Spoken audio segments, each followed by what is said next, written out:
This week, X-Men group editor Jordan White talked to Adventures in Poor Taste, and they did a chat with an AI called ChatGPT. We do want to talk about these questions and answers from Jordan White, who I believe is severely lying to himself because his actions do not line up with his words. Obviously, we have here the X-Men aficionado himself, Doc. How you doing, Doc? I am wonderful, and I do not ask questions that are anywhere near retarded as ChatGPT or, well, whatever actual reader they were from, but they didn't want to embarrass by putting their name, so they attributed it to ChatGPT. I'm personally not all that familiar with ChatGPT. Apparently, it can ask some questions, but it appears that there's some type of finagling with it because it does come off as like a millennial idiot. Like some of the questions would be like, if Scott Summers was a barista, what would his best drink be? And stupid shit like that no one would ever actually ask if they were a human. If they're going to use ChatGPT to ask stupid-ass questions of some hipster doofus, there's a lot better uses for this technology than that. Well, and they don't need ChatGPT. They've got their own audience from AITP and Chris Hassan and the guys from Adventures in Poor Taste. They already asked the lamest question in the world. Although ChatGPT did ask 3 interesting questions that we're going to get into, Doc. First one is, what is your approach to selecting and working with writers and artists for the X-Men comics, and what qualities do you look for in creative talent? This is what Jordan White said. A lot of people think that the most important qualification for a writer is having good ideas for stories. This is not true. Fact is, pretty much everyone has ideas.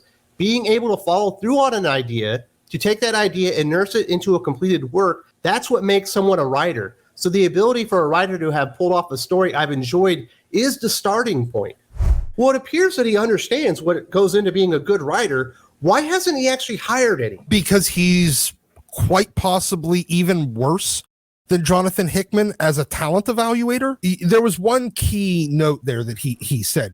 They had to have pulled off a story that I've enjoyed. And Jordan enjoys terrible things because he has bad taste. Yeah, but what stories has Tini Howard, Leah Williams, what's his name, Steve Fox? Like, what stories have these people ever pulled off that were actually successful anywhere in their actual careers? Well, see, you're looking at it from a commercially viable and actual success point of view, which would make sense for someone in the commercial art field that is hiring and firing people to sell a commercial product. He still likes fucking Weezer in 2023. So Weezer was all right back in like 99. Yeah, they had like one halfway decent, catchy pop song. Everything else was mostly trash. Well, looking at him, it's really not that hard to tell. He's got a terrible ability to evaluate just about anything, especially whether or not it's something that's mainstream success. Well, you wish you would be able to actually help someone pull off a story, which he is completely incapable of doing, apparently. The next question was, how do you balance the personal lives and relationships of the X-Men characters with the epic superhero battles they face? This is what he said. Long-term fans want to see as much about the characters' lives as possible. For a lot of them, it is more important to see the characters' emotional states, how their lives are going, than it is to see exactly how they stop a robbery. And I get that, which is why you'll often see most hardcore X-Men fans asking for things like a book that just takes place on Krakoa and shows life there.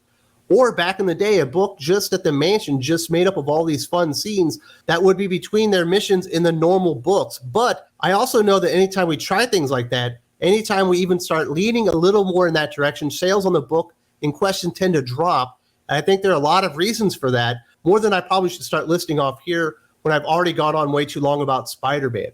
That's not what hardcore X-Men fans want. They want to see action and adventure. Who the hell wants to see the lives of the X-Men while they're having dinner? That's the most boring stuff in the world. The idea that anyone actually really enjoys that stuff as a standalone portion of the story is absurd. Hardcore X fans that he talks about are like 12 psychos on Twitter and Tumblr that just need more, meat for their fanfic. The appeal of like the downtime and the in-between, those little, the dramatic portions and their interpersonal lives, it only works when it's balanced against the X-Men going on epic adventures and being put through their paces and being challenged and somehow overcoming really terrible odds. Sometimes they lose people, sometimes they survive, Sometimes they end up split up. Sometimes it tears the group apart.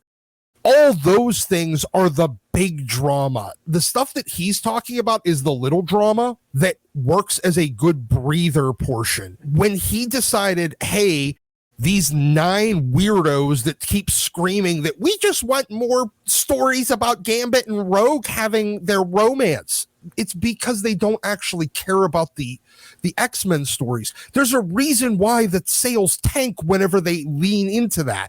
So they're trying to balance it, but they have the balance all fucking wrong. Spider-Man was the best about this. Yes, he would go out and fight his villain, but he would also have his, side stuff going on with his aunt and his girlfriend and stuff, where you would see a bigger story unfolding that maybe wasn't all about superheroics, but without the superheroics, there was no reason to learn about any of that stuff. And that's why comic books are in the state that they're in, because you can't just pick up a comic book and enjoy it. They're all like one chapter of fucking 12 issues of one story, and they're all tedious and fucking boring. No one cares about that stuff. If that's the stuff they want to do, that should be the exclusive stuff on the Marvel digital app, because that's what people read on Webtoons because they don't pay for it. Absolutely. This is what they should have been doing with like the X-Men Unlimited stuff that they were doing for the Marvel Unlimited app. The regular month-to-month story, again, unless that is the breather from the bigger, much larger adventure, it doesn't work. You tell the A story, which is an adventure with them being challenged and almost dying and the villain getting the upper hand and them overcoming. And then you'd have that one page of, actually a lot of times it was a half a page where it would like check in on the B and C plots. The idea was to tease you with them into sticking with the story longer, so that whenever that became the A plot, they didn't have to spend time explaining it to you because you already knew it. Hardcore readers aren't asking for that to be the focus of anything. They want more adventure and they want self-contained stories. If you want to write a fucking periodical, write a periodical. If you want to write a graphic novel, write a graphic novel. They're two different things. The last question we'll talk about, ChatGPT asked, how do you decide which X-Men characters to focus on in new storylines and events? And what kind of input do you get from the creative team and fan community? This is what he said. To start at the end, very little to no input from the fan community enters into our decisions of what characters to choose, with the exception of trying to strike a balance of characters that keeps characters who are associated with sales featured in the book. Yada, yada, yada. He says a bunch of other crap. Then he said, like I always say in these interviews, I am not here to put out my X-Men. I'm here to help the writers and artists do the best version of theirs they can do. And part of that involves making sure the books sell enough to keep going.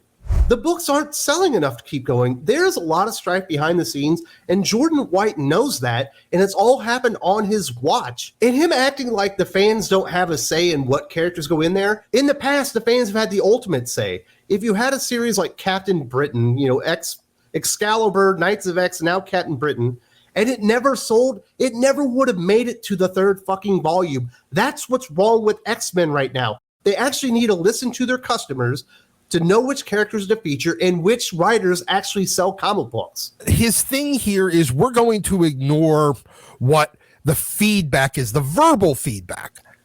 You know what the verbal feedback is, you fedora-wearing dipshit? The verbal feedback is giving you context for why your sales are in the toilet. If you didn't know why they were, you've done the same thing. It's very obvious you don't learn the lesson based strictly on sales. So we've decided we're going to explain why we stopped buying. We're going to verbally tell you, because you couldn't take the hint from the first 3 failures that were just sales related. So we're going to tell you. But now, because we've explained it to you, you're going to intentionally ignore it? Are you really that fucking stupid, you dumbass? I fucking hate this guy. He's definitely that stupid. He's like, well, we got to keep the sales up. Like, the sales are dead. Yes. You can't sell any X-Men comics outside of like the main 1 or 2, and then everything else just drops like a rock because no one's interested in these stupid stories. And it's really the creative. I think you could probably make Krakoa work with some decent writers, but there just really aren't any there right now.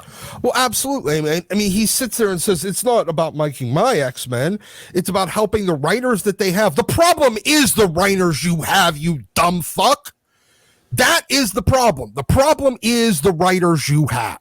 You have bad writers. So the best that they can do is bad. Even if you manage to get all of the quality that they are possibly capable of out onto the page in their stories, the end result is bad because it comes from a bad writer.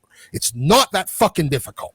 Well, yeah, and we've heard from behind the scenes that apparently these terrible creators are just passing terrible ideas between each other and making them worse. Look, it's incestuous and it's stupid because it's a room full of morons. This is not the first time Jordan White has talked to Adventures in Poor Taste. In fact, last year during an interview, he kind of let slip that the sales with X-Men actually were really bad, and that's why they're having to reboot everything.